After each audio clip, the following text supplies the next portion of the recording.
के परिप्रेक्ष्य में वहाँ पर आप लोगों को कुछ महत्वपूर्ण प्रश्नों को भी मैंने आप लोगों के लिए शामिल किया है कि समाज कार्य इतिहास से अगर प्रश्न पूछे जाएंगे तो वो किस तरीके से पूछे जाएंगे। तो वो क्लास तो बेसिकली शाम को है। फिलहाल मैं इस क्लास की बात करता हूँ। आज जो हम लोग डिस्कस करने वाले हैं ये आरपीएससी सोशोलॉजी का ये प्रश्न पत्र आप देख रहे हैं। ऑफलाइन पेपर हुआ था और ये पेपर हुआ था 30 मई को, है ना। 30 मई 2024 को हुआ था आरपीएससी यानी राजस्थान में सोशोलॉजी का।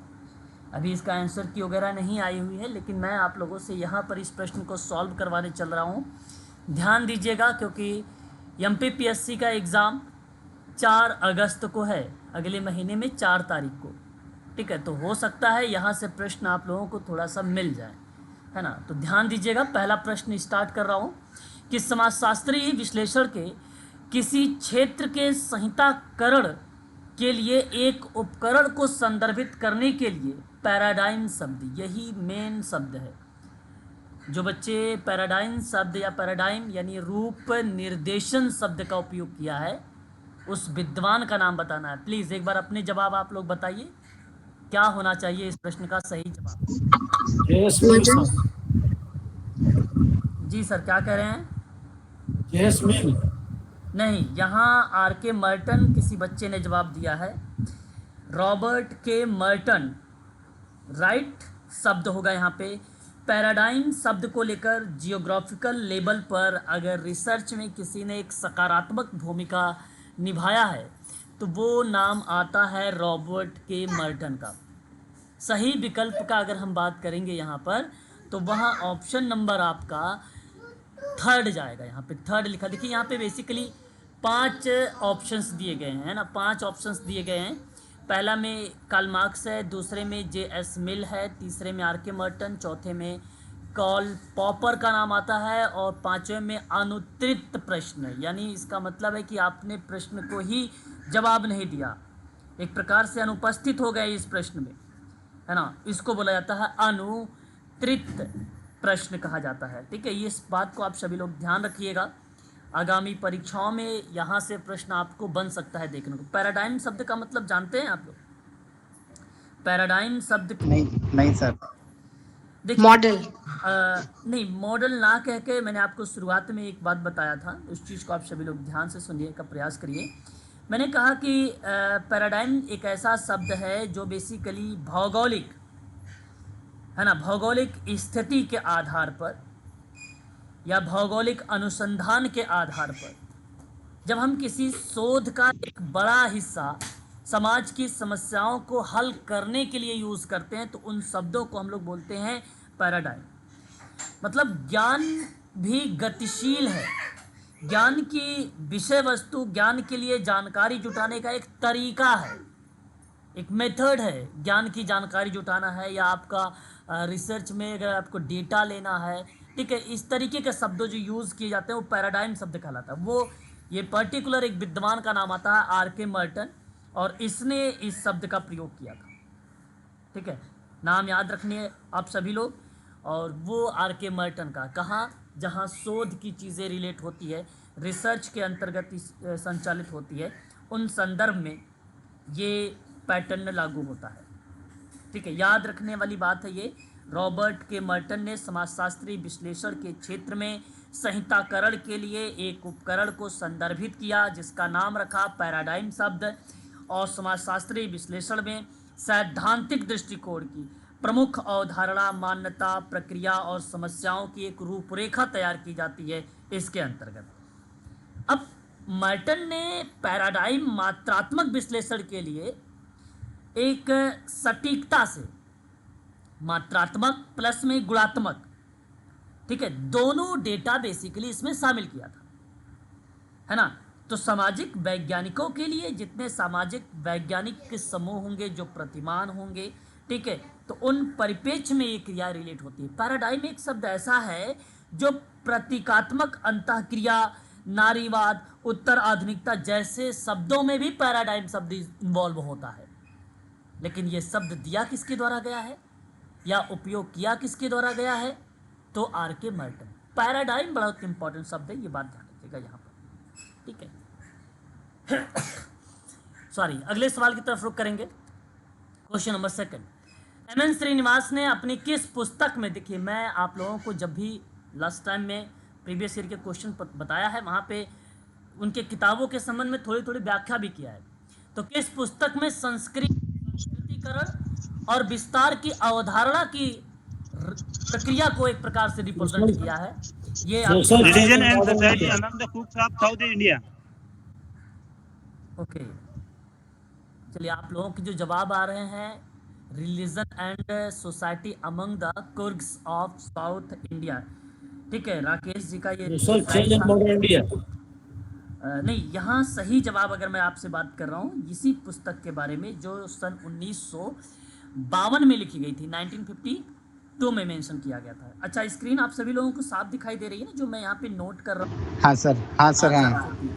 तो बेसिकली ये 1952 की ये पुस्तक रही, और इस किताब में अगर मैं आप लोगों से बात भी करता हूँ तो एम.एन. श्रीनिवासन ने संस्कृतिकरण और विस्तार जैसी अवधारणाओं को यहाँ पर मेंशन किया था, ठीक है। यहाँ बेसिकली कल्चर को भी इसने इस किताब में मेंशन किया गया है ना, ऐसा नहीं किया गया है, इसमें भी किया गया है।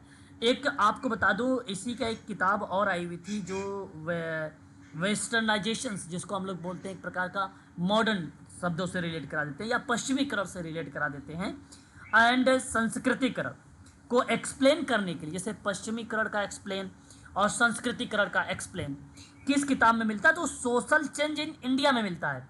Social change in modern India कह लीजिए या सोशल चेंज इन इंडिया 1966 वाली किताब में मिलता है। और अगर संस्कृतिकरण और विस्तार पूछ ले कि इसकी अवधारणा के बारे में कौन से किताब में मिलता है, तो हालांकि इस प्रश्न का जवाब ही बेसिकली ऑप्शन नंबर 3 करेक्ट है, और यही ऑप्शन आपका सही जाएगा क्योंकि इसी में जिक्र किया गया है, ठीक है। तो दो चार बातें हैं जो इस किताब के संबंध में परीक्षा में पूछे जाते हैं, तो प्लीज़ ऐसे शब्दों को भी आप लोग खासकर ध्यान रखेंगे। उसके बाद क्वेश्चन नंबर हम लोग लेंगे 3 वाला। तीसरा सवाल हमारे सामने आ रहा है और ये प्रश्न रिसर्च से है। देखिए शायद इस बच्चे ने इस प्रश्न को स्किप किया है, इसका आशय यही है, निम्नलिखित में से कौन सा असंभाविता निदर्श, देखिए मैं आपको प्रोबेबिलिटी और नॉन प्रोबेबिलिटी सैंपलिंग के बारे में पढ़ाया हूँ, और यदि आप पढ़े हैं अच्छे से तो आप बता सकते हो इस प्रश्न का जवाब। हालांकि ये बच्चा इस प्रश्न को स्किप करके आया हुआ है ना। जरा जवाब बताएंगे इस सवाल का। देखो यहाँ पे इंग्लिश के सामने इंग्लिश भी है, स्ट्रेटिफाइड सैंपलिंग है, रैंडम सैंपलिंग है, एरिया है, कोटा। हालांकि इस सवाल का जवाब क्या होना चाहिए?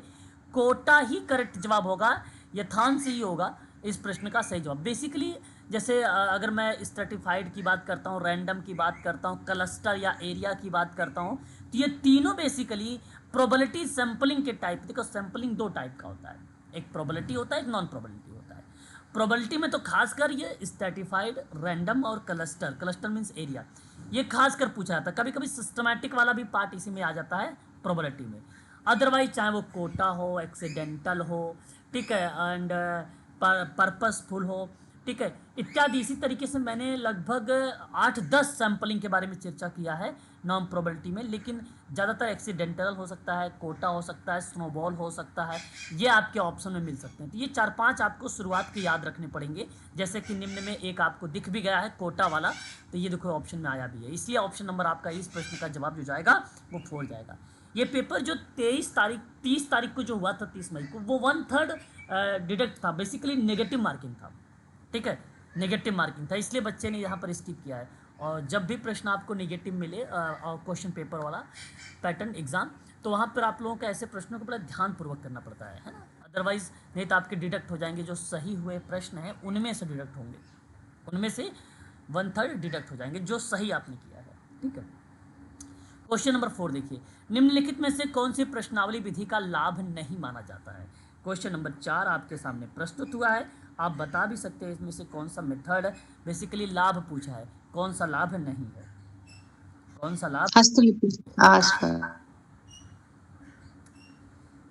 जानते हैं ये सर एक स्वतंत्र और प्रामाणिक सूचना सर। नहीं ये तो होगा यार। 2 स्पष्ट हस्तलिपि सर 4 विशाल जनसंख्या। 4 मतलब विशाल जनसंख्या का अध्ययन। चलिए मैं आप सबके बेसिकली ये ज़रूरी है, आप सबका जो बेनिफिट है बेसिकली यहाँ पे जानना अत्यंत आवश्यक है, और आप लोग बताया भी करें, ऐसी चीज़ों को जो है फोकस करें, क्योंकि अभी आप लोगों का पेपर ये हुआ, समझो कि मान लीजिए ये 4 तारीख का पेपर होने वाला है ना। ऐसा देखिए यहाँ पे पूछा गया बेसिकली लाभ, है ना। अब प्रश्नावलियाँ के लाभ और हानि पता होगा जिसको, वो इस प्रश्न का जवाब दे देगा। तो पहले मेरी बात को आप सभी लोग ध्यान से सुन लीजिए, तो फिर मैं आगे इस प्रश्न का जवाब बताता हूँ। देखिए प्रश्नावली विधि एक मेथड होता है, बेसिकली एक वेब आधारित सर्वेक्षण के माध्यम से इसको जाना भी जाता है, वेब आधारित सर्वेक्षण, जिसमें ना उत्तरदाताओं से जानकारी एकत्र की जाती है। उम्मीद है ये बात आप जानते हैं।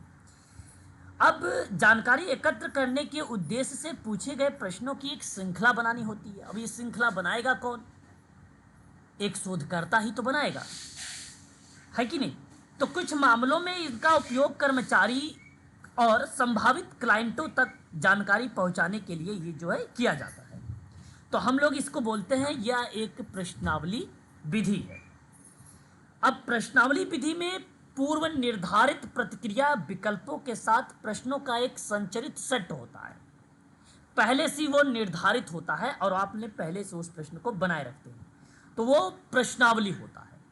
हालांकि कभी कभी आपको सर्वे एक ऑप्शन में मिल जाता है, सर्वे भी इसी तरीके का पार्ट होता है। सर्वे में भी पहले से प्रश्न बनाए होते हैं, है ना। जिस सर्वे एक व्यापक शब्द है जिसमें प्रश्नावली सहित डेटा संग्रह होता है, उसमें, है ना, डेटा संग्रह होता है, शामिल होता है सर्वे में। तो इंटरव्यू हो गया, फोकस ग्रुप हो गया, अवलोकन संबंधी अध्ययन होगा, ये सभी चीज़ें उसमें शामिल हो जाता है प्रश्नावली में, है ना।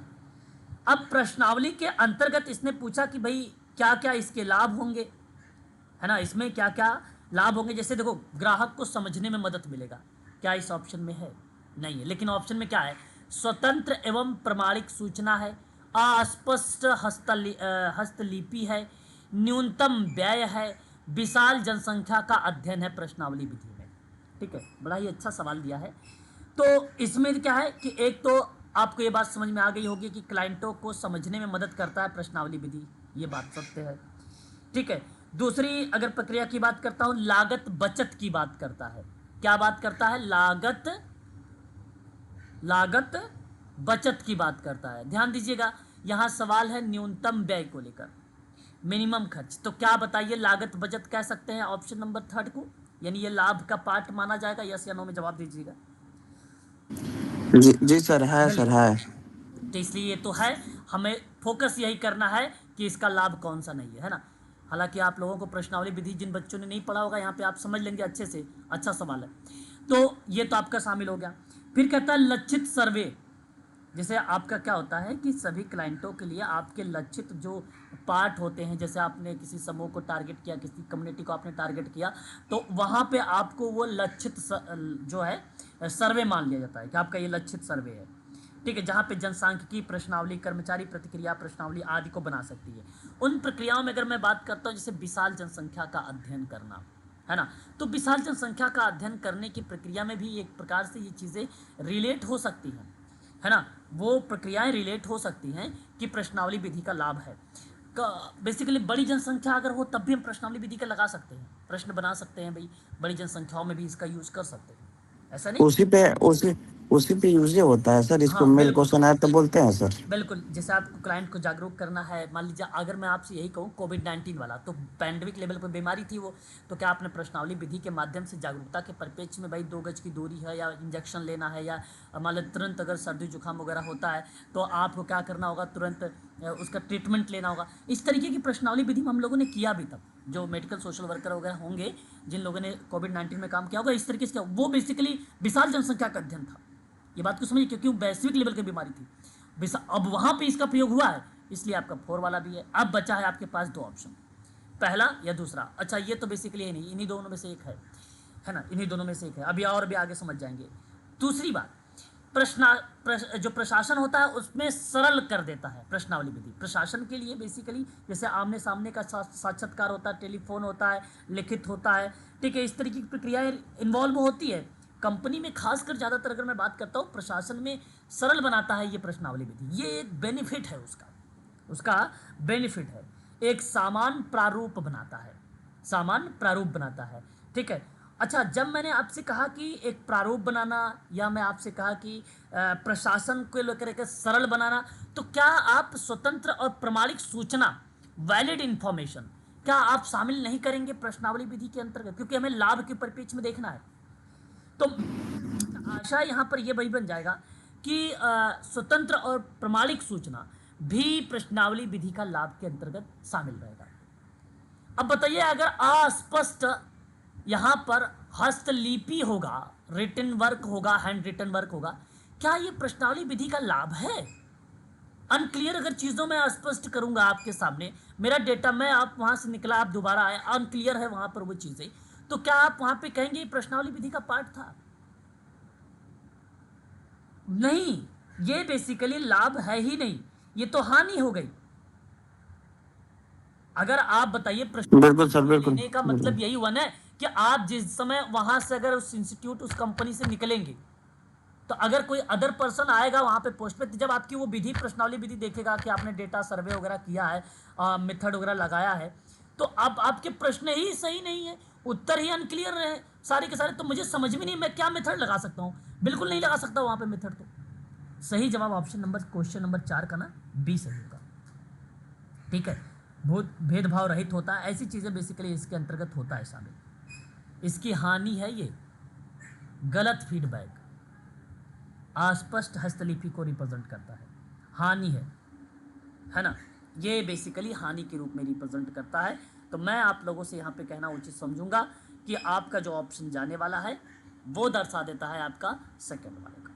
ठीक है, कम प्रतिक्रिया का दर दर्शा देता है, ये हानि के रूप में आ जाता है। गैर प्रतिक्रिया पूर्वाग्रह रिप्रेजेंट कर देता है, हानि हो जाता है। सर्वे थोड़ा सा थकान महसूस कराता है, सर्वे वगैरह क्या करता है, थकान महसूस कराता है, इसलिए यह हानि के रूप में रिप्रेजेंट करता है ना भाई। और संवेदनशील विषयों के प्रति अनिच्छा दर्शा देता है ना, अनिच्छा मतलब वहाँ पे कोई इच्छा की प्रक्रिया ही नहीं रिप्रेजेंट होती है, सर्वे में ये सब होता है। ये हानि है ना, ये हानि, जहाँ लाभ हो वहीं हानि भी होता है, उस चीज़ को फोकस करने का जरूर आप लोग प्रयास करिएगा। क्वेश्चन नंबर 5 आगे बात करते हैं, निम्नलिखित में से कौन सी कृति है? देखिए, किताब तो भाई साहब इतनी फेमस रही है, पीएससी के जितने भी एग्ज़ाम होते हैं ना, सोशोलॉजी के या सोशल वर्क के, किताब खासकर फेमस होती है, खासकर। तो सवाल आपके सामने 5वें नंबर का सवाल है, सर दे ही सकते हैं, बता दीजिए। इंडियन विलेज नहीं है शायद? अच्छा, कह रहे हैं आंद्रे बेते की ये किताब जो है बेसिकली इंडियन विलेज सर। अच्छा, इंडियन विलेज, चलिए कोई बात नहीं। और भी स्टूडेंट अपने विचारों को थोड़ा सा रिप्रेजेंट करें। आंद्रे, सर अनुत्तरित प्रश्न। अच्छा, आंतरिक प्रश्न, ओके। अब देखिए, मेरी बातों को थोड़ा सा आप सभी लोग ध्यानपूर्वक समझने का प्रयास करेंगे, क्योंकि यहाँ संबंध में है। यदि आप सभी को आंद्रे बेते की सभी किताबें अगर पता रहेंगी तो आप आसानी से इस सवाल को कर सकते हो। मैं अलग से लिखवा दूँ, नोट करवा देता हूँ, यहाँ पे पेज जो है फील हो जाएगा ज़्यादा, है ना। ठीक है, मैं अलग से नोट करवा दूँ प्लीज़। हाँ जी सर। किताबें क्योंकि इम्पोर्टेंट रहेगा आपके लिए, है ना। चलिए, तो मैं आप लोगों के यहाँ पे स्टार्ट करा देता हूँ कुछ किताबों के बारे में। नाम मेरे सामने था इंडियन सोशोलॉजिस्ट का। इंडियन सोशोलॉजिस्ट का नाम क्या था? आंद्रे बेते। अब देखिए, अगर इनकी बात हम करते हैं, ये भारतीय समाजशास्त्री रहे हैं, आगामी परीक्षा के लिए इंपॉर्टेंट है। इनकी एक किताब आई, very very most important, note करते रहिएगा, कास्ट क्लास। पढ़ने का मतलब यही होता है कि जब पूरी डिटेल में इंफॉर्मेशन होती है तब जाके हम सही तरीके से इसको पढ़ भी सकते हैं। Cast class and power, very very most important पुस्तक आंद्रे बेते की, सन 1965 की है। ऑप्शन नंबर से सॉरी, अगर हम बात करते हैं दूसरी किताब के बारे में, तो एक किताब इनकी आती है सोशियोलॉजी, है ना, एसे एंड अप्रोच, है ना, अप्रोच एंड मेथड। आंद्रे बेते की पुस्तक सन 2002 की, शामिल करिए, सन 2002 की इंपॉर्टेंट किताब। उसके बाद अगर हम बात करते हैं तीसरी पुस्तक के बारे में इनके, तो इनकी एक तीसरी किताब, मैक्सिमम इनकी जो है 5 किताबें याद रखेंगे बस, किसी भी विद्वान की मैक्सिमम, इन जो है एग्रीकल्चरल कह लीजिए, या आप जो है एग्रियन कह लीजिए, मीनिंग एक ही बनता है जो कि कृषि से रिलेट कराता है ना। तो यहाँ पर अगर मैं आपसे बात करता हूँ एग्रीकल्चरल को लेकर सोशल स्ट्रक्चर में, सोशल स्ट्रक्चर में और कृषि सामाजिक संरचना में बेसिकली यहाँ पर प्रस्तुत किया गया संरचनाओं को लेकर बेतई ने रिप्रेजेंट किया था मानदंड के आधार पर स्वामित्व, नियंत्रण और उपयोग। ये कृषि में 3 वर्गीकरण किया था इस पुस्तक में, स्वामित्व, नियंत्रण और उपयोग, ये 3 चीज़ें इसके अंतर्गत मेंशन किया गया था सन 1974 में। ये आपकी तीसरी किताब रहेगी, परीक्षा के लिए भी ये भी इम्पोर्टेंट बन सकता है, ठीक है। एंड उसके बाद अगर हम बात करते हैं इन इक्वालिटी की बात करते हैं, इन इक्वालिटी अमंग मैन के बारे में, है ना, इन इक्वलिटी अमंग मैन के बारे में। और ये भी किताब बेसिकली सामाजिक असमानता का एक सामान्य और तुलनात्मक विवरण प्रस्तुत करता है। और अतः आप सभी लोग कह सकते हैं कि ये किताब का जो वर्ष आया था 1977 आया था, ठीक है। ये भी आपको ध्यान रखना होगा, थोड़ा सा इम्पोर्टेंट रहेगा। Society and politics in India करके किताब आई थी 5वां। ये तो 5 किताब मैंने वो बताए हैं जो मुझे लगता है कि ये इम्पोर्टेंट है, ठीक है। तो ये ध्यान देने वाली बात है। एंड पॉलिटिक्स इन इंडिया, ये आंध्र बितई की किताब रही है जो सामाजिक वैज्ञानिकों में एक पिछले दशकों के बारे में बेसिकली रिप्रेजेंट करता है। और वो भी खासकर समाज के परिप्रेक्ष्य में प्रक्रियाएं जो भी आती हैं समाज के दृष्टिकोण में आती हैं। सन 1991 में ये किताब जो है पब्लिश की गई थी। अब देखिए यहाँ पे society and politics in India की बात करते हैं, ये भी किताब यहाँ पे रिप्रेजेंट हो जाती है। यह स्टडीज़ इन जो है अग्रीएशन सोशल स्ट्रक्चर, मैंने अभी भी आपको बताया ना कि एग्रीकल्चर शब्द से भी इसको रिलेट करा सकते हो आप, है ना। और इन इक्वालिटी अमंग मैन को लेकर रिप्रेजेंट कर सकता है, ये भी आपका करेक्ट जवाब हो जाएगा। क्या इतनी बातें स्पष्ट होगी जो मैंने आपको 5 किताबों में इन तीनों किताबों के नाम आप सबके सामने मेंशन कर दिया? जी सर। अब आपके सामने बचता है एक ही ऑप्शन और वो बचता है इंडियन विलेज करके, इंडियन विलेजेस, है ना। और सही जवाब राकेश जी का जवाब आ रहा था कि भाई इंडिया विलेजेस होना चाहिए और आपने सही जवाब दिया है इंडिया विलेजेस। क्या आप बता सकते हैं ये किताब फिर किसकी है? क्या आप बता सकते हैं? सर श्रीनिवास सर ये एमएन श्रीनिवास की। श्रीनिवास के सर। अच्छा अच्छा अच्छा, सर मैकिम मेरियट होगी या फिर एमएन श्रीनिवासन?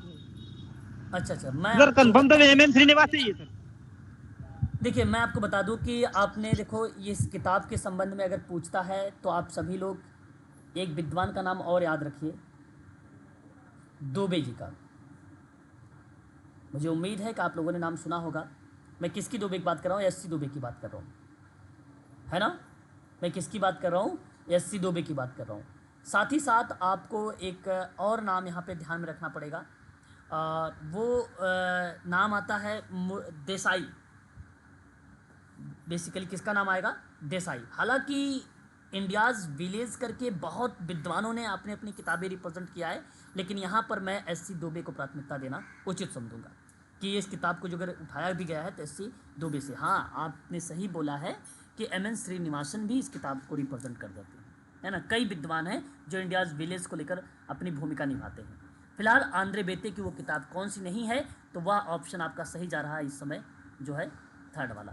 तो बच्चे को इसलिए यहाँ पर जो दिया गया था क्वेश्चन कि आसानी से आइडेंटिफाई कर सके, कोई पर्टिकुलर नाम नहीं दिया गया। श्रीनिवासन का नाम भी यहाँ पे आप बच्चा सोच सकता था, यहाँ पे बच्चा एससी दुबे के बारे में भी सोच सकता था, मुखर्जी के बारे में भी यहाँ पर बच्चा सोच सकता था, ठीक है। तो ऑप्शन नंबर यहाँ पे जो 5वें का जाएगा वो तीसरा वाला ऑप्शन आपका सही जाएगा, 3rd वाला, इंडिया विलेज। सर नीचे जो लिखा है क्वेश्चन नॉट अटेम्प्ट, वो लड़का अटेम्प्ट नहीं किया इसीलिए लिखा है क्या सर? 5 नंबर पे सर, 5 नंबर पे कहाँ? अच्छा, क्वेश्चन नॉट अटेम्प्ट अतिरिक्त प्रश्न। ये तो अगर आपने जैसे ये किया कि आपने अटेम्प्ट नहीं किया प्रश्न को वहाँ पे, है ना, तो आपको यहाँ पे ये लगाना होगा कि हमने अटेम्प्ट नहीं किया है। हाँ सर, इसका मतलब यही है कि अगर मान लीजिए अगर आपने 10%, इस प्रश्न में एक कुछ ऐसा पैटर्न है कि यदि आपने 10% तक ऐसे प्रश्नों को रिप्रेजेंट नहीं किया, जैसे प्रश्न तो जाहिर सी बात है छूटेगा ही छूटेगा आप लोगों का, कुछ बच्चे ऐसे होंगे, और यदि आपने ये टिक नहीं मारा, लगाया नहीं है आपने, तो अयोग्य मान लिया जाएगा। मैं आपको एक जो है वो दिखा देता हूँ, इंस्ट्रक्शंस पढ़ा देता हूँ एक बार इसी पॉइंट को लेकर, है ना। देखिए पॉइंट नंबर 10 को ज़रा ध्यान से देखिएगा। पॉइंट नंबर 10, स्क्रीन थोड़ा सा ब्लर दिख रही होगी लेकिन मैं पढ़ देता हूँ। यदि अभ्यर्थी 10% से अधिक प्रश्नों में 5 विकल्पों में से कोई भी विकल्प अंकित नहीं करता है तो उसको अयोग्य माना जाएगा, है ना। तो मैं इस बात से कह सकता हूँ कि 5वां भी अटेम्प्ट करना है। अगर बाय द वे अगर आपने वहाँ पे छोड़ दिया है तो फिर तो लगाना पड़ेगा। नॉट अटेम्प्ट मतलब हमने अटेम्प्ट ही नहीं किया, इस प्रश्न का आशा यही बन जाता है कि नहीं। ठीक है, बताइए। सर अगर जो अटेम्प्ट नहीं करेंगे तो ये लगाना जरूरी है? अरे भाई ये आप में नहीं हो सकता है, आए है ना आरपीएससी में ऐसा था, लगाना जरूरी। अगर आप अटेम्प्ट नहीं किया तो जाहिर सी बात जी सर, जी सर, मेंशन किया है सर, बात सही बोल रहे सर। इसका मतलब यही बनता है ना। अब देखिए कास्ट सिस्टम इन इंडिया की बात कर लिया है, तो कहने का आशा यह है कि विच ऑफ द फॉलोइंग यहाँ पे देखिए, निम्नलिखित में से किस समाजशास्त्री ने जाति को धार्मिक कर्मकांड, देखिए धार्मिक कर्मकांड है ये, पर आधारित समुदाय कहा है। क्या आसान सा सवाल है और मुझे उम्मीद भी लगती है कि आप लोग बता दोगे। Sir DP Mukherjee. जी DP Mukherjee sir. DP Mukherjee, okay चलिए। और कोई बात नहीं, और भी बच्चे अपने जवाब देते रहे। AR Desai sir. Louis Duma. मतलब सभी लोगों AR देसाई। अलग अलग जवाब ही दे दिए हैं। अच्छा चलिए मैं आपको सर आंध्र बेटे। नहीं, यहाँ सही जवाब होना चाहिए मैम आप सभी लोगों का लुइस ड्यूमा है ना।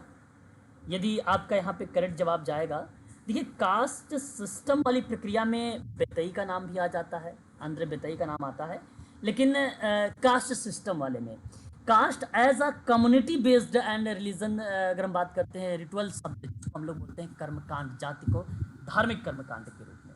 तो उन परिप्रेक्ष्य में मेरा कहना यही रहेगा आप सभी लोगों से कि लुइस ड्यूमा का नाम आपका यहाँ पे करेक्ट माना जाएगा। ये एक स्टेटमेंट है जो सार्वभौमिकता के आधार पर रखा गया है इस प्रश्न को, और ये आप सभी लोगों ने पढ़ा भी होगा, मैंने आप लोगों को इसके बारे में बताया भी है। ठीक है, एक नाम आप लोगों ने देखा होगा होकार्ट और सेनाट का नाम, ऑप्शन में तो नहीं आया है यहाँ पर, मैं आपको बता दूं धार्मिक सिद्धांत दिया था उसने, कौन, होकार्ट और सेनाट। तो उसने जब प्रतिपादित होकार्ट और सेनाट ने किया था ना, तो सामाजिक स्तरीकरण के आधार पर धार्मिक सिद्धांतों को बताया था, लेकिन जाति को धार्मिक कर्मकांड पर आधारित लुइस ड्यूमॉन्ट का नाम आ जाता है यहाँ पर। सही जवाब तो बेसिकली अगर मैं इस प्रश्न का बात करता हूँ आप लोगों से, तो ऑप्शन आपका पहला ही सही जाएगा, ये बात ध्यान रखना। Louis Dumont is the right answer. ठीक है, क्लियर है, ये बात ध्यान रखिएगा आप सभी लोग। बिल्कुल सर, बिल्कुल। हाँ, लुइस ड्यूमॉन्ट एक अगर मैं बात करता हूँ प्रसिद्ध समाजशास्त्री थे, इंडियोलॉजिस्ट थे, मनोसामाजिक थे, और उन्होंने उन विषयों का विकास पर बेहद योगदान दिया है जहाँ बेसिकली समाज की प्रक्रियाएं रिप्रेजेंट होती हैं। और मैं आपको ये भी बताना उचित समझूंगा कि इनका ये स्टेटमेंट है, इनका ये स्टेटमेंट है, और इस स्टेटमेंट में एक और प्रक्रिया रिप्रेजेंट होती है, होमो हायरार्किक्स किताब। मैंने अभी हाल ही में सन 1966 को प्रक्रिया को ध्यान में रखते ही बताया था आप लोगों को। उन्हीं की किताब है। दक्षिण भारत में पदानुक्रम और विवाह गठबंधन पर बात करना इन्हीं की परिप्रेक्ष्य था। ठीक है, व्यक्तिवाद पर निबंध रिप्रेजेंट करने वाले यही विद्वान रहे हैं। ठीक है, होमो हायरार्कीस से हालांकि बहुत फेमस रही है इनकी किताब, है ना, होमो हायरार्कीस वाली। तो मैं चाहूँगा कि इससे आप जरूर ध्यान रखिए। क्वेश्चन नंबर कौन सा था हमारे सामने, ये 6 नंबर का सवाल था। 6 नंबर सर, 6 नंबर। हाँ, 6 नंबर का सवाल, और सही जवाब ऑप्शन नंबर आपको जो जाने चाहिए वो ऑप्शन नंबर आपका माना जाएगा ए वाला ऑप्शन। करेक्ट जवाब है ऑप्शन नंबर ए। जब आप हिस्ट्री पढ़ेंगे इंडियन कास्ट सिस्टम के अंतर्गत, तो वहाँ पर आपको इसके बारे में देखने को मिलेगा, लुइस ड्यूमा का नाम। ठीक है, बात करते हैं अगले सवाल की तरफ, और अगला सवाल हमारे सामने है कि उस समाजशास्त्री का नाम बताइए जिसने एमएन श्रीनिवासन। जी क्या करें सर? Sir MN Srinivasan. अच्छा, आपने जवाब दे रहे हैं इस क्वेश्चन का। तंजौर विलेज का अध्ययन किसने किया था सर? एमएन श्रीनिवास का गलत जवाब होगा। यहाँ आप BR चौहान जी, आंद्रे बेतई का नाम सही होगा। यहाँ अगर मैं आपसे बात करूंगा किस विद्वान का नाम, आंद्रे बेतई का नाम आपका सही होगा। देखिए ये सारे के सारे प्रश्न आप सबके लिए इंपॉर्टेंट है। तंजौर गांव के बदलते स्तरीकरण पर अपनी प्रसिद्ध रचना में आंद्रे बेताई ने परिवर्तनों को देखा था। जानते हैं क्या क्या परिवर्तन? जाति प्रथा, कक्षा प्रणाली और विद्युत प्रणाली। ये 3 ऐसे शब्दों को रिप्रेजेंट किया था तंजौर गांव के अध्ययन में, है ना। इंडिया में ही है सर? तंजौर गांव, तंजौर गांव कहाँ पड़ सकता है? इंडिया में तो नहीं लगता मुझे कि इंडिया में है। इंडिया में ही है, इंडिया में ही है। त्रिपुरा में है तंजौर गांव। तंजौर गांव इंडिया में कहाँ पर? सर साउथ में है। तमिलनाडु। आप बोल लीजिए, कोई नहीं। हाँ, ठीक है, तमिलनाडु में है तंजौर। ठीक है, ये आपका सही जवाब था, तंजौर, है ना। बेसिकली क्या है कि बच्चे भी नए नए गांव पहली बार सुन लेते हैं ना, अभी ऐसे ऐसे गांव में अध्ययन करने वाले विद्वान थे। बताओ पहुंच भी गए कहाँ पर? तो जाति, वर्ग और शक्ति, मैंने एक किताब लिखवाया था आंद्रे बेताई का, अगर याद हो तो, अभी भी लिखवाया है, कास्ट, क्लास एंड पावर, लिखवाया था ना भाई 65 में। तो इस तंजौर गांव में स्तरीकरण के बदलते पैटर्न को जिक्र किया था आंद्रे बेताई ने। स्तरीकरण के त्रिपक्षीय मॉडल का उल्लेख किसने किया? त्रिपक्षीय मॉडल का त्रिपक्षीय मॉडल का उल्लेख किसने किया है? तो भी नाम किसका आना चाहिए? आंद्रे बेताई का नाम आना चाहिए। ठीक है, प्रश्न इंपॉर्टेंट है सारे के सारे, मैं सभी प्रश्नों पर बात कर रहा हूं आप लोगों से। इस प्रश्न का जवाब आपका जाएगा ऑप्शन नंबर, बताइए, second, Andre Beteille. Andre second sir. अच्छा, त्रिपक्षीय मॉडल का नाम बताइए, आंद्रे बेताई का त्रिपक्षीय मॉडल का नाम। कोई भी स्टूडेंट पूछ लेगा पेपर में तो क्या बताओगे, बताइए। 4 तारीख को अगर मान लो मिल गया, दोपहर को पेपर है या सुबह में पेपर है? 4 को।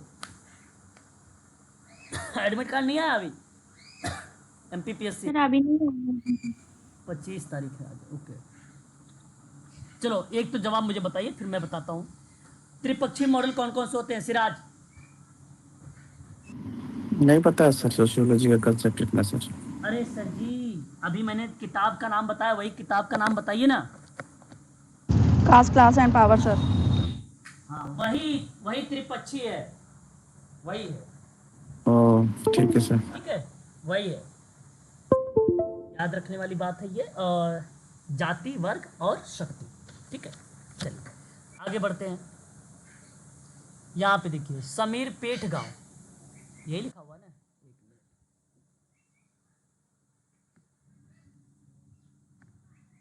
मिनट। समीर पेट गांव, हाँ। ये अध्ययन के लिए SC दुबे ने किस अध्ययन पद्धति का प्रयोग किया है? देखिए सवाल थोड़े से लग रहे हैं अटपटा, आप पढ़े लगभग सभी विद्वानों के बारे में है ना, लेकिन इन्हीं प्रश्नों का आपको ध्यान रखना पड़ता है किस तरीके से चीजें आए। Fourth option question number 1 sir, fourth option sir. Fourth option कह रहे हैं आप लोग, SC दुबे का। और यदि आपने मैडम फोर्थ ऑप्शन बताया है ना, तो बहुत अच्छा जवाब दिया है, मुझे बहुत बढ़िया जवाब दिया है आपने। और सही जवाब यही है। सोशियोलॉजी के अंतर्गत अगर हम बात करते हैं SC दुबे के बारे में, तो ये SC दुबे का अप्रोच है। उस अप्रोच का क्या नाम है ये भी जानना अत्यंत आवश्यक है, जिसको हम लोग बोलते हैं स्ट्रक्चरल फंक्शनल मॉडल बोलते हैं, है ना। और मैं आप सबसे कहूँगा इस सवाल को आप सभी लोग ध्यान भी रखेंगे, परीक्षा के लिए हो सकता है आप सबके एग्जाम में पूछा भी जाए, ऐसे सवाल आ सकते हैं। ठीक है, तो SC दुबे ने जब इस किताब को या रिप्रेजेंट किया इस दृष्टिकोण को, तो जानते हैं इसके माध्यम से इन्होंने भारतीय गांव और आदिवासी समाजों का अध्ययन किया था। इसमें क्या अध्ययन किया था ये भी सुनते जाइए, कि भारतीय गांव और आदिवासी समाजों का अध्ययन किया, और इसी दृष्टिकोण ने इन्हें विभिन्न सामाजिक संस्थाओं के परस्पर संबंधों और सामाजिक स्थिरता को बनाए रखने में उनकी भूमिका का अवलोकन भी किया और विश्लेषण करने की अनुमति दी। तो छत्तीसगढ़, तेलंगाना, पश्चिम उड़ीसा सहित विभिन्न क्षेत्रों में क्षेत्रीय अध्ययनों ने इन समुदायों के सामाजिक ताने बाने का एक व्यापक समझ प्रदान किया। SC दुबे एक महत्वपूर्ण भूमिका निभाते हैं। मैंने अभी आप लोगों को बताया है, क्या इंडियन विलेज लिखा हुआ था वहाँ पे ने, क्या लिखा हुआ था? इंडियन, हाँ सर। भारतीय गांव, क्या लिखा हुआ था? भारतीय गांव। तो भारतीय गांव के बारे में सन 1955 में किसने बताया?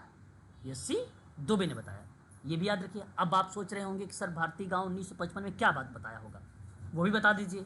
तो सुनिए, तेलंगाना के एक गांव में, समीर पेट गांव का क्या नाम? समीर पेट। पेट का व्यापक अध्ययन प्रस्तुत किया और यह ग्रामीण जीवन की,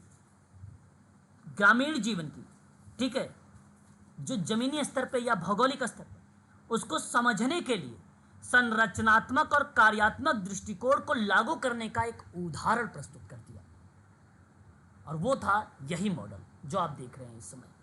तो दुबे ने सामाजिक संरचना की सावधानी पूर्वक जांच की, जिसमें जातिगत गतिशीलता, अंतरजातीय संबंध और गांव के भीतर व्यापक सामाजिक संगठनों को शामिल कर दिया।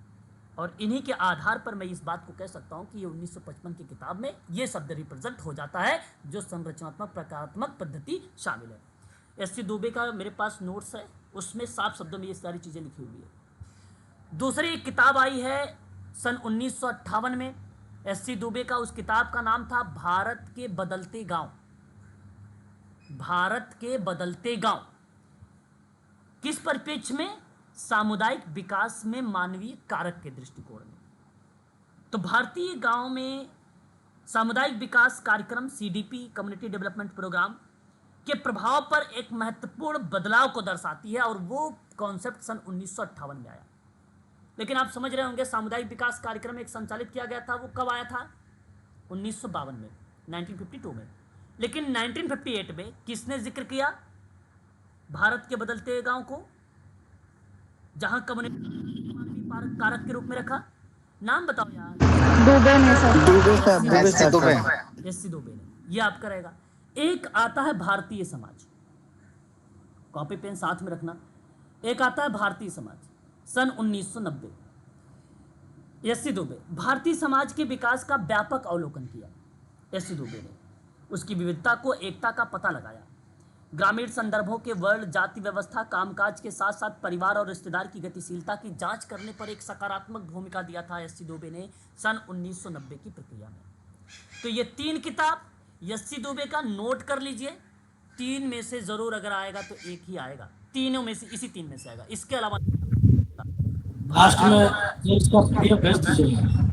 अच्छा ठीक है सर, प्लीज़ एक बार आप मुझे जो है इसके बारे में बता भी दीजिएगा, ग्रुप में एक बार मैसेज डाल दीजिएगा कि sir PDF S C Dube नाम लिखकर करेंगे, तो मैं आसानी से आइडेंटिफाई करके तुरंत आपको शेयर कर दूंगा। बाय द वे अगर मैं भूल जाता हूँ तो मेरा कहने का आशय ये रहा यहाँ पर कि तीन किताब परीक्षा के लिए काफ़ी इंपॉर्टेंट, जैसे मैंने बताया भारतीय समाज 1990, दूसरा मैंने आपसे यहाँ पे रिप्रेजेंट किया कि भारत के बदलते गांव जो सामुदायिक विकास के मानवीय कारक के रूप में था 1958, तीसरी आपका पता है आप सभी को भारतीय गांव। तो ये तीन में से एक आना तो तय है अगर एस सी दुबे आए तो। समीर पेट है बेसिकली, यहाँ पे पेट लिख दिया है, टा होता है ना, टा आता है। तो अगर मैं आपसे बात करता हूँ समीर पेट वाले गांव को लेकर, तो वो भारतीय समाज को ही रिलेट कराएगा। यदि बनता है तो इन्हीं क्वेश्चन, इन्हीं किताबों से ही बनेगा सवाल, ठीक है। इनसे अगले सवाल तो काफ़ी बड़ा लग रहा है, लेकिन आप सभी लोग के विचार पर डिपेंड करेगा ये क्वेश्चन नंबर 9। सर ये जो समीर पेट गाँव है सर, ये कहाँ था? समीर पेट विलेज तेलंगाना होगा फिर भाई, ये तो तेलंगाना ही है सर। अच्छा। तो फिर सर ये दुबे भी वहीं के ही होंगे, क्योंकि हम जहाँ रहते हैं वहीं के ही बारे में बता पाते हैं ना अच्छे से। हाँ बिल्कुल, आप यही हैदराबाद के रहने वाले पर्सन, बिल्कुल आप यही सही कह रहे हो। जहाँ नहीं, वो एमपी के थे लेकिन हैदराबाद में पोस्टेड थे उस्मानिया यूनिवर्सिटी में। जैसे मैं आपको बता दूं, कोई एक ऐसा विद्वान होता है कि अध्ययन करने कहीं और चला जाता है ना। जैसे आप सभी लोगों को पता होगा कि बेलिनोवस्की कहाँ चला गया था अध्ययन करने? ऑस्ट्रिया चला गया था, ऑस्ट्रिया, है ना। ऐसे सर कार्ल मार्क्स चले गए थे अमेरिका में, टोपियाड द्वीप पर चला गया था, है ना, पपुआ न्यू गिनी पर टोपियाड द्वीप। तो कुछ विद्वान ऐसे होते हैं अलग अलग जगह पे चले जाते हैं। जैसे किसी बच्चे ने कहा कि सर जहाँ पर वो विद्वान जहाँ का रहने वाला होता है, जहाँ पे अपना सारा प्रोसेस करता है, पढ़ाई लिखाई स्टडी वगैरह, प्रोफेसर वगैरह जहाँ पे होते हैं वहीं पर अध्ययन करते हैं। मैक्सिमम 80% वही चीज़ होती है, 20% ऐसे होते हैं कि कहीं और चले जाते हैं, वहाँ से कुछ नहीं मिल पाता तो वहाँ से आप रिज़ाइन दे के कहीं और चले जाते हैं अध्ययन करने के लिए, तो वहाँ से वो चीज़ होती है। बिल्कुल सही बात है आपकी। फिलहाल ये हैदराबाद में है समीर पेट गाँव, ठीक है, याद रखिएगा एक प्रकार से, तेलंगाना हैदराबाद, ठीक है। आगे बढ़ते हैं क्वेश्चन नंबर 9 पे। देखिए रणजीत गुहा और उनके भारतीय और विदेशी। देखिए ये प्रश्न थोड़ा सा बड़ा है, आपको थोड़ा सा इसके कॉन्सेप्ट पर फोकस करनी पड़ेगी, है ना, समझ के जवाब देना। तो जो है रणजीत गुहा और उनके भारतीय और विदेशी इतिहासकार सहयोगियों के द्वारा जनजातीय किसान आंदोलन के अध्ययन के लिए प्रतिपादित निम्नलिखित में से कौन सा आलोचनात्मक दृष्टिकोण है। अब आप देखो जानते हैं आलोचनात्मक दृष्टिकोण किसी क्रियाओं को बेसिकली क्या करना, क्रिटिसाइड करना, आलोचनाओं पर बेसिकली डिपेंड हो जाता है वो प्रपंच, वो क्रियाएं। तो मेरे कहने का आशा इसके अंतर्गत ये बनता है कि भारतीय इतिहास में निभाई गई अभिजात, जैसे कोई बच्चा एलिथिक्स शब्द यूज करता है, कोई बच्चा इसको एथिक्स शब्द या अभिजात वर्ग या कुलीन वर्ग से रिप्रेजेंट करता है ऐसे शब्द को, अभिजात रणनीति के मुकाबले जनता की रणनीति की भूमिका पर प्रकाश डालकर संतुलन पुनर्स्थापित करने का प्रयास करता है। देखिए भाई, एक तो किसान जनजाति आंदोलन का अध्ययन कर रहा है और उसी आंदोलन को जैसे अध्ययन किया तो उस पर उन्होंने क्या किया, आलोचना कर दिया कि आंदोलन ऐसे नहीं, ऐसे ऐसे चीज़ें जो है क्रियाशील होंगी, इस तरीके से होगी।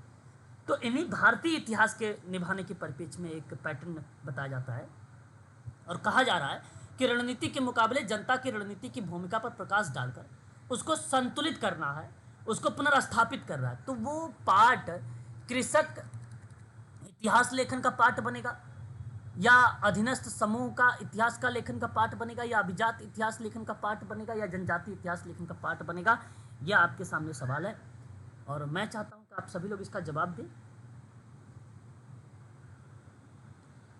आसान सवाल है, ये सवाल का भी मेरे पास PDF है, approaches to the study in Indian society. Ranajit Guha एक विद्वान है ना, रंजीत गुहा एक विद्वान है, इसका एक अप्रोच है, उसी अप्रोच का नाम बताना है। नहीं सुना होगा आप लोगों ने, सुनिए फिर। अधीनस्थ समूह इतिहास लेखन है इसके अप्रोच का नाम, ऑप्शन नंबर बी। फैक्ट वाला सवाल है, ये इतना बड़ा लंबा चौड़ा लिखा है, इसका मतलब है कि उस अप्रोच के बारे में लिखा हुआ है, उस अप्रोच के बारे में लिखा हुआ है, उसके डिस्क्राइब किया हुआ है। अधीनस्थ समूह इतिहास लेखन है और ये रंजीत गुहा के द्वारा बेसिकली मेंशन किया गया है। सही जवाब यही माना जाएगा, ठीक है। अप्रोच है, यह स्टडी के अंतर्गत आते हैं, ठीक है। ये बात आप सभी को ध्यान रखना है। अब थोड़ा सा सुनिए इसमें, देखो सबल्टर्न, सबल्टर्न इसको क्या बोला जाता है, सबल्टर्न। रणजीत गुहा को सबल्टर्न इतिहास लेखन की अवधारणा का श्रेय जाता है, जो भारत और अन्य जगहों पर आदिवासी और किसान आंदोलनों के अध्ययन के लिए महत्वपूर्ण दृष्टिकोण को संबोधित करता है। यह दृष्टिकोण भारतीय इतिहास में अभिजात वर्ग के रणनीति के विपरीत लोगों की राजनीति को देखने का प्रयास करता है। इसी प्रकार लोगों और अभिजात वर्ग को द्विआधारी के रूप में वर्णित किया और वो रणजीत गुहा का सबल्टर्न इतिहास लेखन की पद्धति में सन 1988 में ये भूमिका देखने को मिली। और मैं आप सबसे कहूँगा कि ऑप्शन बी का ही करेक्ट जवाब देंगे। यहाँ क्वेश्चन नंबर 9 का ऑप्शन नंबर जो जाने वाला है वो बी सही है। सवाल थोड़ा सा टफ था, लेकिन जो बच्चे इस विद्वान के बारे में पढ़े होंगे उन चीज़ों को ये आसानी से बता सकते हैं। लेकिन आप ध्यान रखिएगा, अब आपने पढ़ लिया, यहाँ पे समाजशास्त्र का विद्वान है ये, और सबल्टर्न परिप्रेक्ष्य का प्रभाव बेसिकली इसी का आता है जहाँ अभिजात वर्ग रिप्रेजेंट होता है, ठीक है। ये ध्यान रखना होगा। क्वेश्चन नंबर 10, क्वेश्चन नंबर 10 कहता है कि आंद्रे बेतई ने मानव शास्त्र और समाजशास्त्र के अध्ययन संबंधों की चर्चा सबसे पहले अपनी किस पुस्तक में किया था। देखिए भाई, आंद्रे बेतई का नाम और इनकी किताबों के बारे में मैंने आप लोगों को बता भी दिया है कि कौन कौन सी किताब इसकी बड़ी फेमस रही है ना। आप आसानी से बता सकते हैं। The Society and Political हाँ सर, कंपैरेटिव। Yes, sir.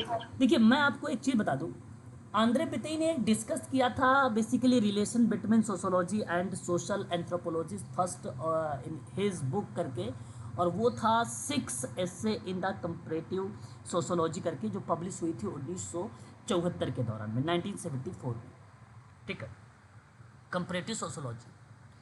अब मैं यहाँ पर आप लोगों को बताना उचित समझूंगा ऑप्शन नंबर पहले को, 1974। ठीक है, 1974। और यही ऑप्शन इस प्रश्न का सही है, आंद्रे बेतई का, है ना। सोशोलॉजी और सोशल के संबंध में बात कर रहा हूँ मैं अगर आप लोगों से, तो उसमें नृविज्ञान में बेतई ने पहली बार 1974 में प्रकाशित अपनी पुस्तक में तुलनात्मक समाजशास्त्र पर 6 निबंध लिखा था। तुलनात्मक समाजशास्त्र पर, तो समाजशास्त्र और सामाजिक नृविज्ञान के बीच में संबंधों पर जब चर्चा किया तो इसका एक एडिशन भी आया था, वो आया था 2004 में, 2004 में आया था एडिशन आंद्रे बेतई के परिपेक्ष में, ठीक है। तो इन्हीं प्रक्रियाओं को रिप्रेजेंट करने वाला एक विद्वान आंद्रे बेतई यहाँ पर अपनी सकारात्मक भूमिका निभाता है। समाजशास्त्र और संस्कृति अध्ययन को लेकर भी इसमें चर्चा पर चर्चा की गई है। अतः मैं आप सभी से कहूँगा कि ऑप्शन नंबर या विकल्प पहले को आप चुनाव करेंगे, ठीक है। क्वेश्चन नंबर आपका क्लियर है? 10 बता दीजिए एक बार। जी सर। हाँ, ठीक है। ये नई नई चीज़ें देख रहे हैं, अभी हाल ही का क्वेश्चन पेपर 2024 का है, और मुझे लग रहा है कि आप लोगों को अच्छा भी लग रहा हो, क्योंकि मैं यहाँ पे कुछ उसके बारे में डीप में जाके बता रहा हूँ, है ना। तो इस चीज़ों को समझने का भी प्रयास करिएगा आप सभी लोग। क्वेश्चन नंबर 11 आपके सामने प्रस्तुत हो रहा है। अकॉर्डिंग टू, अगर हम बात करते हैं किसके अनुसार शहरी सामाजिक संरचना और संगठन का अध्ययन भारतीय समाज की व्यापक सैद्धांतिक समस्या के संदर्भ में प्रासंगिक है। वाह, अच्छा सवाल। जवाब भी आप दे सकते हैं राव महोदय का। किस ऑप्शन में राव है बता सकते हो आप लोग? हाँ जी सर। है ना, ऑप्शन फर्स्ट। Option first. ये जानते हैं, ये प्रोफेसर हैं, ये प्रोफेसर महोदय हैं, और मैं आप सभी से इनके बारे में ये बताने का प्रयास करूंगा कि मधुगिरी समराव, ठीक है, समराव और अनाथ पद्भा नाभम, है ना, अनाथ पद्भा नाभम राव इनका पूरा नाम है, समाजशास्त्र के प्रोफेसर रहे हैं। सन 1959 में भारत के दिल्ली विश्वविद्यालय ड्यू यूनिवर्सिटी समाजशास्त्र विभाग के संस्थापक सदस्य रहे थे, है ना। इन्होंने पोषण के सामाजिक पहलुओं, शहरी और ग्रामीण दोनों समाजशास्त्र, प्रवास के समाजशास्त्र और सामाजिक प्रभुत्व जैसे विषयों पर बड़े पैमाने पर लेखन प्रक्रियाओं का प्रतिपादन किया था, जहां शहरी सामाजिक संरचना और संगठन का अध्ययन लिख दिया। हालांकि ग्रामीण भी लिखता तो ग्रामीण भी सही था, शहर के साथ साथ ग्रामीण पर भी बात किया है इसने, है ना। इसको आप एलिमेंट नहीं कर सकते कि भाई ग्रामीण के बारे में इसने चर्चा नहीं किया होगा, है ना, इसको आप हटा नहीं सकते। तो इसलिए मधुगिरी समराव का नाम भी आप लोगों को याद रखना पड़ेगा परीक्षा के दृष्टिकोण से, और सही ऑप्शन यहाँ पर पहला आपका करेक्ट माना जाएगा, ठीक है। बताते चलिएगा साथ साथ, आपको ये बात क्लियर है प्लीज? जी सर। हाँ सर। ठीक है, चलिए। किसी बच्चे ने, भाई जिसने भेजा था, मुझे तो बड़ा अच्छा लग रहा है ये प्रश्न। अभी तक इतने जो भी हाँ सर, क्वेश्चन बहुत अच्छे लग रहे हैं, नए हैं ना। सारे प्रश्न नए हैं, और कहीं ना कहीं इन प्रश्नों से मैं रूबरू भी हूँ, है ना। तो इसलिए आप सभी लोग जो है इन चीज़ों को ध्यानपूर्वक करिएगा। आरपीएससी सोशोलॉजी का क्वेश्चन पेपर, है ना, परीक्षा के दृष्टिकोण से देखा जाए भाई तो अच्छा ही प्रश्न है। चलिए अगले प्रश्न की तरफ हम लोग थोड़ा सा रुख करते हैं, और अगला प्रश्न आपके सामने आता है 12 नंबर का। चलिए बताइए, किसके मतानुसार भारत के नगरवाद ने मूलतः 3 सभ्यताओं के द्वारा आकार ग्रहण किया, हिंदू, मुस्लिम, ईसाई? क्या बात है, सवाल तो अच्छा लग रहा है। प्लीज जवाब एक बार बताइए मुझे, आपके राय में जानना यहाँ पे उचित समझ। Sir Andre Beteille. Andre Beteille का नाम आप लोग दे रहे हैं यहाँ पर, ठीक है। चलिए फिलहाल और भी बच्चे को मैं जानना चाहूँगा। एससी दुबे। देखिए मैं बताऊं, आपने अगर यहाँ पे अगर मैं आपसे कहता हूँ आंद्रे बेतई का नाम आप यहाँ पे दे रहे हैं, तो मेरे हिसाब से ये सवाल का जवाब जो है आप गलत दे रहे हैं। आंद्रे बेतई, और पता है एक क्वेश्चन नंबर कौन सा है ये? 12 नंबर का। 12 सर।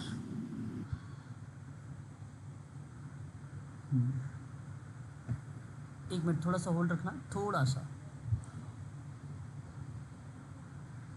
होल्ड रखना।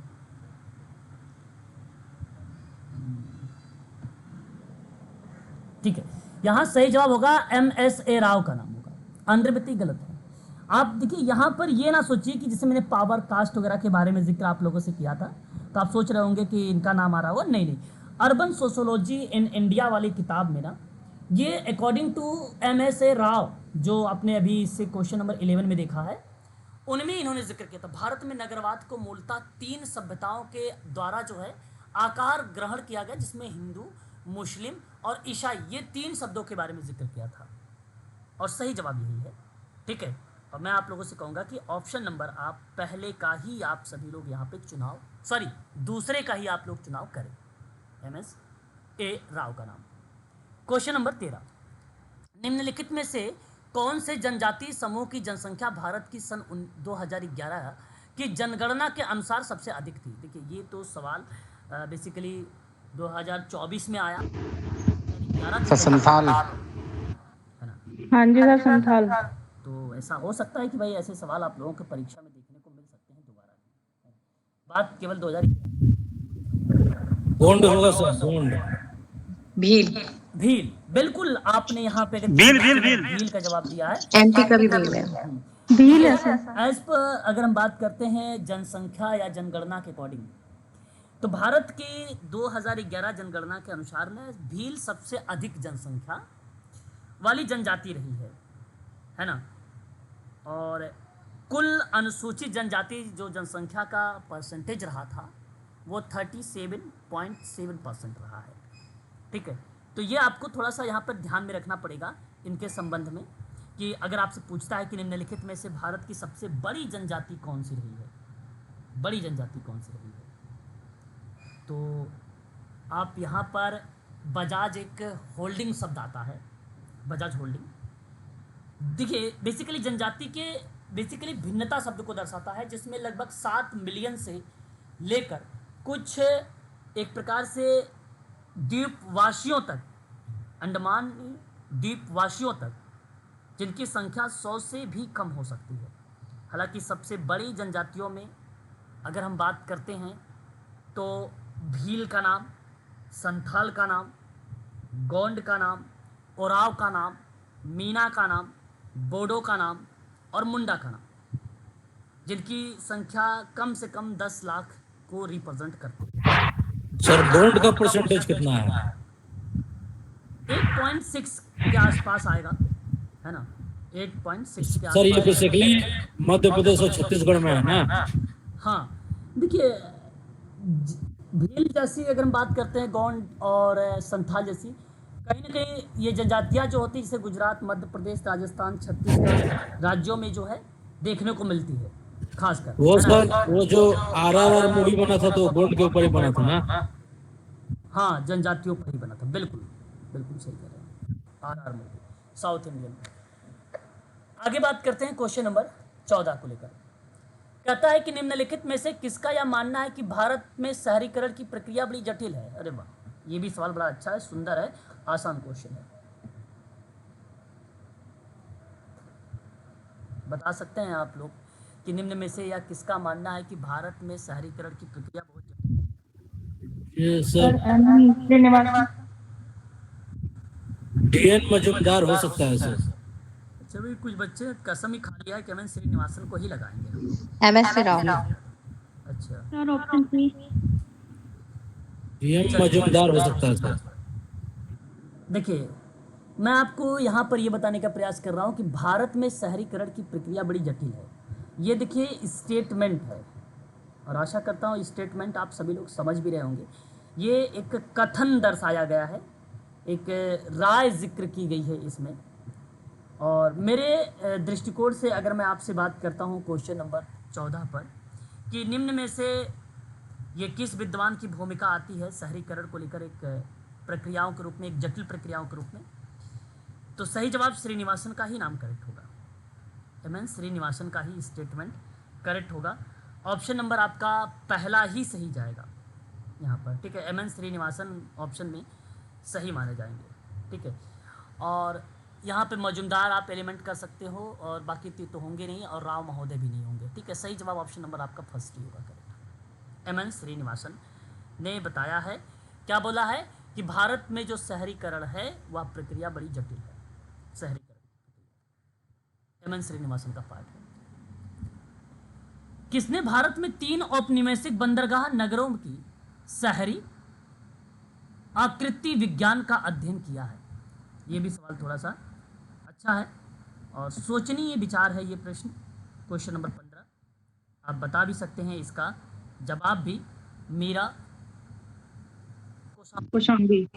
बिल्कुल सही जवाब Meera Kosambi. Urban sociology in India में इन्होंने अपनी प्रक्रियाओं को रिप्रेजेंट किया है और मीरा कौशाम्बी महोदय ने सन 1988 में 3 colonial port city in India को लेकर बात किया था। सन 19 ये जो 3 औपनिवेशिक बंदरगाह दिख रहे हैं उसी की बात मैं कर रहा हूँ। Port 3 colonial port city in India 1988 जिक्र करने वाली महोदय मीरा कौशाम्बी का नाम हमें देखने को मिलता है और मैं आप सभी से कहूँगा कि ये ऑप्शन आपका सही जाएगा, मीरा कौशाम्बी। ठीक है, मीरा कौशाम्बी। मद्रास, मुंबई और कोलकाता,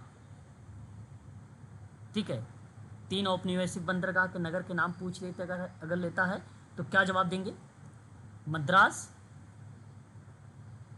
मुंबई और कोलकाता। वेरी गुड, बहुत बढ़िया। क्वेश्चन नंबर 16 पारंपरिक भारत में नगरवाद तथा नगरीकरण के संदर्भ में किसने तर्क दिया है कि शहर और गांव निरंतरता और संगठनात्मक मतभेदों के साथ सभ्यता प्रक्रिया का एक हिस्सा बने? एक हिस्सा बने, जवाब भी दे सकते हैं। क्वेश्चन नंबर 16 का आपके सामने सवाल दिया गया है। अर्बन इंडिया, सारा सवाल यहाँ पे अर्बन को उठाया है ना, सारा सवाल अर्बन से उठाया हुआ है। क्या जवाब दे? सारे फैक्ट्स दिए हुए हैं सर। अभी तक जितने हम लोगों ने क्वेश्चन देख रहे हैं ना, वो सारे क्वेश्चनों में इनकी भूमिका हमें देखने को मिल रही है ना। प्लीज़ एक बार इसका जवाब आप लोग दीजिएगा तो मैं आप बता सकता हूँ कि इसका सही जवाब आप किधर झुकाव कर सकते हैं। सर मीरा कौशाम्बी। मीरा कौशाम्बी, ओके। देखिए मीरा कौशाम्बी किस ऑप्शन में है? अच्छा हाँ है, ऑप्शन नंबर बी वाले में है। बिल्कुल बिल्कुल बिल्कुल। देखिए यहाँ अगर हम बात करते हैं पारंपरिक ट्रेडिशनल नगरवाद और नगरीकरण के संदर्भ में किसने ये तर्क दिया कि शहर और गांव निरंतरता संगठन मतभेदों के साथ सभ्यता प्रक्रिया का एक हिस्सा बना हुआ है? सभ्यता प्रक्रिया का एक हिस्सा बना हुआ है। ठीक है, इन परिप्रेक्ष्य में अगर हम बात करते हैं तो इंडियन सोशोलॉजिस्ट का ही नाम हमें देखने को मिलेगा और यहाँ पर मीरा कौशाम्बी और एम एन राव, फिर ए घोष। मेरा भी विचार इसी तरफ जा रहा है कि मीरा कौशाम्बी की ही तरफ ये प्रक्रियाएं बेसिकली रिप्रेजेंट हो सकती हैं, है ना। मीरा कौशाम्बी नहीं, गलत हो जाएगा मीरा कौशाम्बी। सही जवाब होगा M.S.A. राव का नाम। ठीक है, पारंपरिक भारत में नगरवाद और नगरीकरण के संदर्भ में तर्क देने वाले परिप्रेक्ष्य में शहर और गांव की निरंतरता की अगर संगठनात्मक मतभेद के साथ अगर हम बात करते हैं तो सही ऑप्शन आप ए की तरफ चलिए, है ना। तो ऑप्शन नंबर ए आपका करेक्ट होगा, याद रखिएगा। ठीक है, सोशोलॉजी में राव महोदय का नाम यहाँ पे करेक्ट होगा। मेन कीवर्ड क्या है? मेन कीवर्ड यहाँ से आप देख सकते हैं, यहाँ से urban and urbanization in traditional in India, यही मेन शब्द है। इसी शब्द को डिफाइन करने वाला अगर कोई विद्वान है तो M.S.A. राव का नाम आएगा। ऑप्शन नंबर बी से, बी गलत है, बी ऑप्शन गलत है। ठीक है, याद रखिएगा ऑप्शन ए सही होगा। क्वेश्चन नंबर 17 देखिए, economic development social structure and population growth पुस्तक के लेखक कौन है? अरे भाई किस बच्चे ने पेपर भेजा है? थोड़ा सा इसे ब्लर भेजा हुआ है, इसके पास और क्लियर फोटो नहीं है इसका। क्वेश्चन नंबर 17 जवाब बता दीजिए एक बार। क्वेश्चन नंबर 17 का एक बार रिप्लाई करिए मुझे जवाब क्या देना उचित समझ रहे हैं क्वेश्चन नंबर 17 में?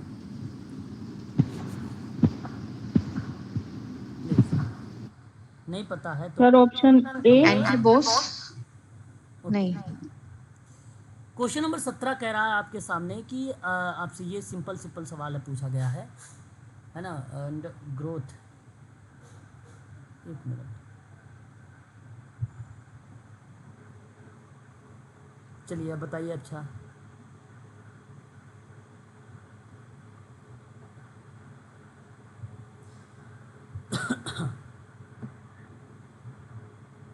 नहीं पता। सर ऑप्शन ए बताया था। डिसूजा होंगे, ये तो बोस हैं। एन के बोस बताया था। हाँ गलत है, इनके बोस। ठीक है, विक्टर, अगर हम बात करते हैं विक्टर एस डी डिसूजा का नाम, एस डिसूजा का नाम, ये आपका ऑप्शन सही जाएगा यहाँ पर। सन अगर हम बात करते हैं, देखिए इसी प्रक्रिया में एम एस गोरे का नाम आपने सुना है? एम एस गोरे आलोचना करते हैं। M S Gore economic development, social structure and population growth पुस्तक की रचना में, इस किताब की प्रक्रिया में इसकी आलोचना करते हैं एम एस गोरे महोदय। हालांकि अगर मैं आपसे इस किताब के बारे में बात कर रहा हूँ, डिसूजा की किताब के बारे में, तो इसका वर्ष आप सभी लोग क्या लगाएंगे? 1985 का वर्ष लगाएंगे, 1985 का वर्ष लगाएंगे। नाम डिसूजा का आएगा, ठीक है, डी डिसूजा विक्टर, एस का नाम यहाँ पे शामिल होगा। इन्होंने इसके बारे में परिचर्चा किया है, ठीक है। समाज कार्य और समाजशास्त्र में आर्थिक विकास और सामाजिक संरचना और जनसंख्या वृद्धि को लेकर बात करने वाला अगर कोई विद्वान था तो वह प्रक्रिया में वी एस डिसूजा था। Question number 18। क्वेश्चन नंबर 18 आपके सामने प्रस्तुत हो रहा है, और प्रस्तुत है ये है कि किसने कहा पश्चिमी भारत में भीलों पर सर्वेक्षण और अध्ययन किया है ना? भीलों पर नाम आपको बताना है। भील्स या स्टडीज पर बात हुई है। देखिए क्या नाम बताना उचित समझेंगे? वी के राव हैं, फिर दोषी हैं, सिसोदिया हैं, दोषी, एसएल दोषी हैं, और एक नाम ठक्कर का भी आता है, अमृत ठक्कर बप्पा है ना? अमृतलाल विट्ठल ठक्कर का नाम आता है, ठीक है, वो भी नाम इन्हीं से रिप्रेजेंट होता है, ठीक है। फिलहाल यहाँ पे देखो भील की जाति में बेसिकली वो नाम काफ़ी ज़्यादा फेमस रहा है ना? लेकिन इस प्रश्न के आधार पे अगर मैं आप लोगों से बात कर रहा हूँ तो किसका नाम देना उचित समझ रहे हैं आप सभी लोग यहाँ पर?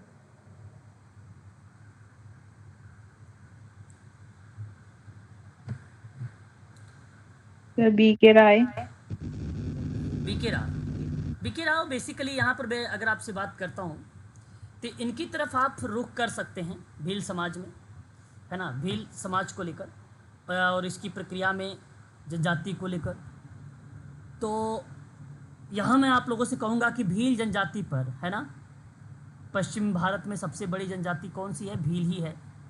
और उन भील जनजाति पे अगर हम बात करते हैं तो अगर किसी ने अपने एक नेतृत्व जैसी भूमिका निभाया है तो एक तो आपको देखो ऑप्शन में है नहीं, ठीक है, अमृतलाल ठक्कर का नाम, और काजी सिंह ऑप्शन में है नहीं, भीमा नाइक ऑप्शन में है नहीं, लेकिन बी के राव का नाम ऑप्शन में है ना? बी के राव का ऑप्शन में, ये चार ऐसे विद्वान रहे हैं जिनका नाम देखने को मिलता है। तो मैं आप सबसे कहूँगा इन चारों के नाम याद रखिएगा, जिनमें से आप सभी लोग ऑप्शन का जो चुनाव करेंगे वो बी के राव का नाम आप शामिल करेंगे, ठीक है सर एक बार और बता दीजिए चारों। हाँ, एक तो अमृतलाल जो है नाम आता है ठक्कर का, अमृतलाल विट्ठल दास ठक्कर, है ना, एक नाम। दूसरा एक नाम आ जाता है आपका, इसी में देखा जाता है अगर तो काजी सिंह और भीमा नाइक, तीसरा नाम भीमा नाइक। और एक भील आंदोलन के नेता थे जब आदिवासी और किसान आंदोलन हो रहा था, तो उस समय एक नेता था मोतीलाल तेजावत। और पश्चिमी भारत में भीलों पर सर्वे करने वाला, अध्ययन करने वाला विद्वान एक बी के राव का नाम। तो ये नाम आप जरूर ध्यान में रखेंगे, ठीक है। आगे बढ़ेंगे और क्वेश्चन नंबर जो है 19 नंबर, यह किसका मत है कि जनजाति शब्द ना तो समाजशास्त्रीय श्रेणी है और ना ही मानव शास्त्रीय है। एक श्रेणी के रूप में यह कुछ लोगों के द्वारा कुछ अन्य लोगों के शोषण और हत्याकरण के इतिहास का उत्पाद है। क्वेश्चन नंबर 19 आपके सामने है, आप जवाब दे सकते हैं। यहाँ पे विद्वान के केवल स्टेटमेंट से रिप्रेजेंट किया गया है कि आपको पता होना चाहिए कि ये नाम आता है। रॉय नाम यहाँ पे कहीं नहीं है रॉय। वीके गांगुली हैं, वीके घोष हैं और बीबी चौधरी, एस चन्ना मित्रा है। 4 नाम यहाँ पर बेसिकली दिए गए हैं। लेकिन यहाँ आपको बताइए, एक बार मैं आपकी राय जानना चाहूँगा कि इस प्रश्न का जवाब क्या होना चाहिए। मर्टन भी बेसिकली ट्राइबल जनजाति वगैरह के बारे में जिक्र किया था, है ना। इस सर बीबी चौधरी। ओके,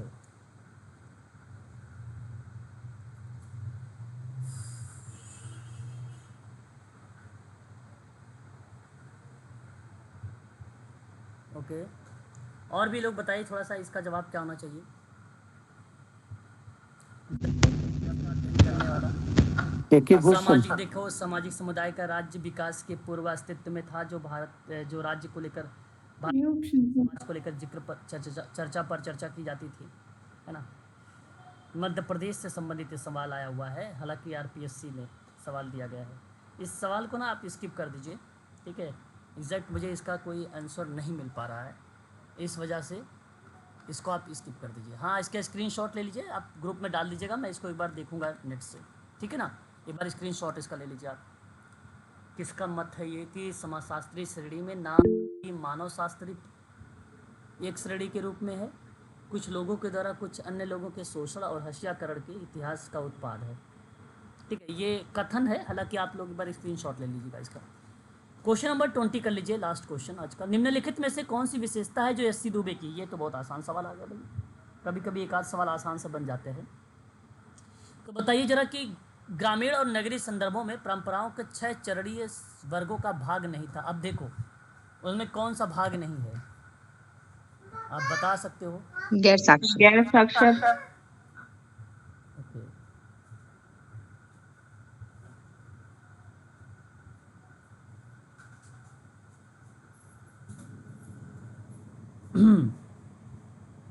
क्या कह रहे हैं आप लोग।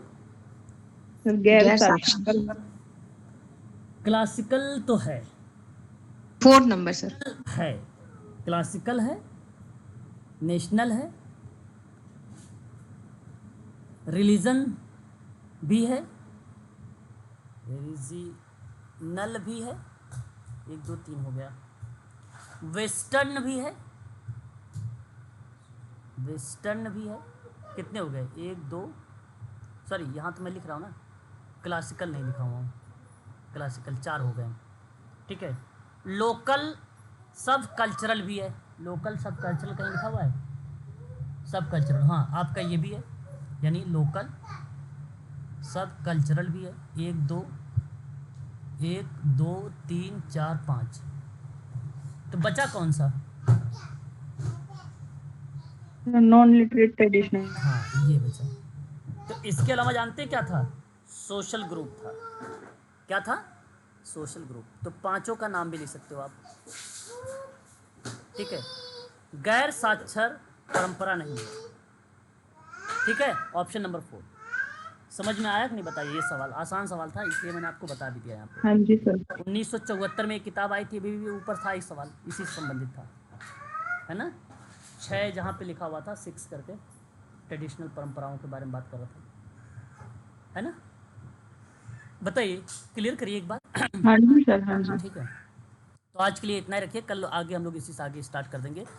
जिस क्वेश्चन को हमने छोड़ा है ना, उसका स्क्रीनशॉट लिया होगा आपने, ग्रुप में डालना एक बार, ठीक है। हाँ जी, ले लिया। और उसका विचार बेसिकली करते हैं कौन सा इसका सही जवाब होना चाहिए, ठीक है। सर जो नए ऑथर हैं उनका थोड़ा थोड़ा सा साइड में कहीं लिखते जाएंगे तो याद रहेगा, शायद आ जाए एमपी में। ये तो आपने अभी बोला, शुरुआत में बोले होते तो मैं साइड में एक पेज ओपन भी कर रखा हूँ यहाँ पे बगल में।